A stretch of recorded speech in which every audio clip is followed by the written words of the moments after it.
Hello friend, welcome back to my channel. আশা করছি আপনারা সবাই ভালো আছেন, সুস্থ আছেন। আজ আমি দেখাবো ফুলকপির পাকোড়া। এটা খেতে খুবই ভালো লাগে। এটা আপনারা সন্ধেবেলার স্ন্যাক্স হিসাবেও খেতে পারবেন, বা ডিনারে বা লাঞ্চে আপনারা ডালের সঙ্গে এটা খেতে পারবেন।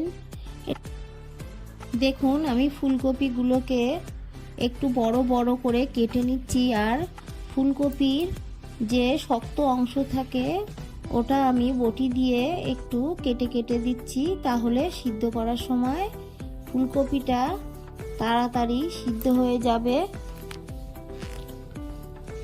এইভাবে আপনারা ফুলকপিগুলোকে কেটে নেবেন। আপনারা চাইলে একটু ছোট করেও কেটে নিতে পারবেন, আপনাদের যেমন পছন্দ তেমনভাবেই কাটবেন।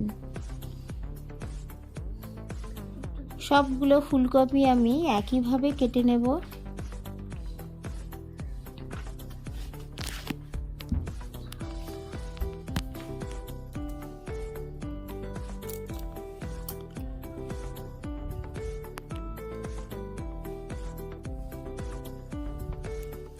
সবগুলো আমি কেটে নিয়েছি। আর দেখুন, হাফ ইঞ্চি আদা আর 5 কোয়া রসুন আমি ছুলে নিয়েছি। এটাকে আমি ভালো করে বেটে নেব। গ্যাসে কড়া বসিয়ে দিয়ে এর মধ্যে জল দিয়ে আর কেটে রাখা ফুলকপি দিয়ে আমি 5 মিনিট ভালো করে সিদ্ধ করে নিলাম। এবার আমি এইগুলোকে তুলে জল ঝরিয়ে নেব।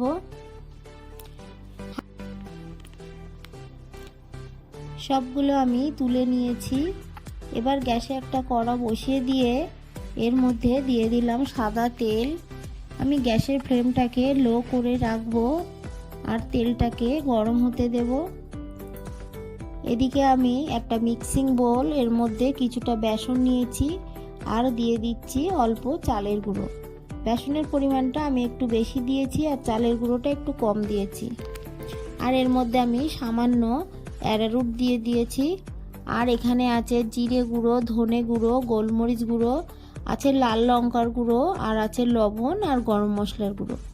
সব গুঁড়ো মশলাগুলো দিয়ে এখানে আমি হাফ টিস্পুন কালো জিরে দিয়ে দিলাম, আর দিয়ে দিলাম 1 টিস্পুন আদা রসুন আর 2টো কাঁচা লঙ্কা বাটা। ভালো করে এবার মিশিয়ে নিয়ে অল্প অল্প জল দিয়ে একটা ব্যাটার আমি রেডি করে নেব। ব্যাটারটা বেশি পাতলাও করব না আর খুব বেশি ঘনও রাখবো না। বেশি পাতলা করলে পাকোড়াটা ভালো হবে না। এই ব্যাটারটা মিডিয়াম রাখতে হবে।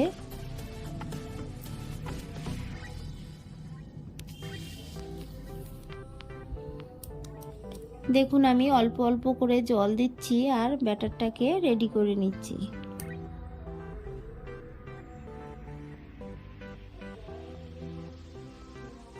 এবার এর মধ্যে আমি সামান্য হলুদ গুঁড়ো দিয়ে দিলাম, দিয়ে আবারও ভালো করে মিশিয়ে নিলাম। ব্যাটারটা আমার রেডি হয়ে গেছে। এবার এটাকে আমি এক সাইডে সরিয়ে রেখে, দেখুন ফুলকপিগুলো আমি নিয়ে এর মধ্যে হাফ টিস্পুন লবণ দিয়ে ভালো করে সমস্ত ফুলকপির গায়ে লবণটা মাখিয়ে নেব, তাহলে খাওয়ার সময় ভালো লাগবে। এবার এই ব্যাটারের মধ্যে আমি একটা করে ফুলকপি ভালো করে মাখিয়ে নেব। এবার এই গরম তেলের মধ্যে আমি দিয়ে দেব।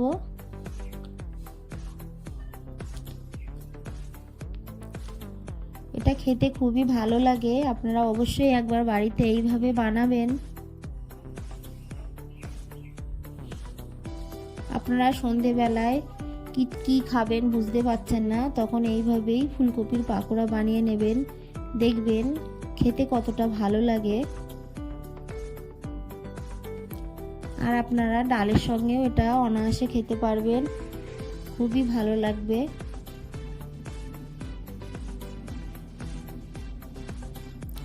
সবগুলো আমি দিয়ে দিলাম, দিয়ে ভালো করে উল্টে পাল্টে ভেজে নেব।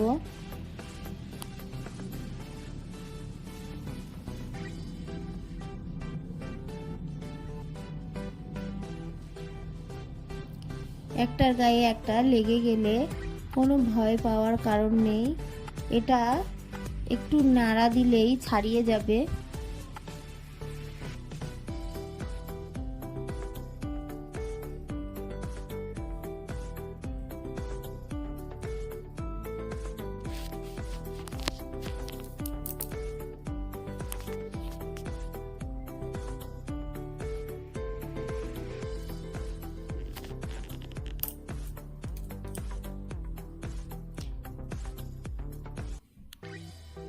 ভালো করে নেড়ে চেড়ে নিয়ে দেখুন আমি ভালো করে ভেজে নিয়েছি।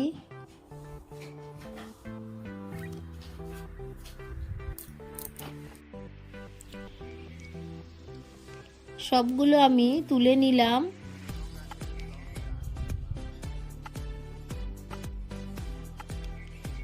এই তেলের মধ্যে আমি বাকি পাকোড়াগুলো দিয়ে দেব। একইভাবে আমি একটা একটা ব্যাটারের মধ্যে চুবিয়ে চুবিয়ে দিয়ে দেব।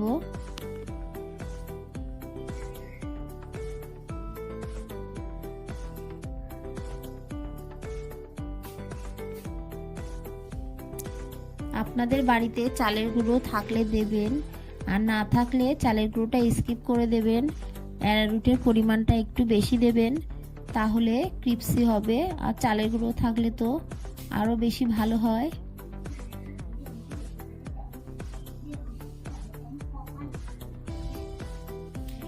একইভাবে আমি সবগুলো ভেজে নেব।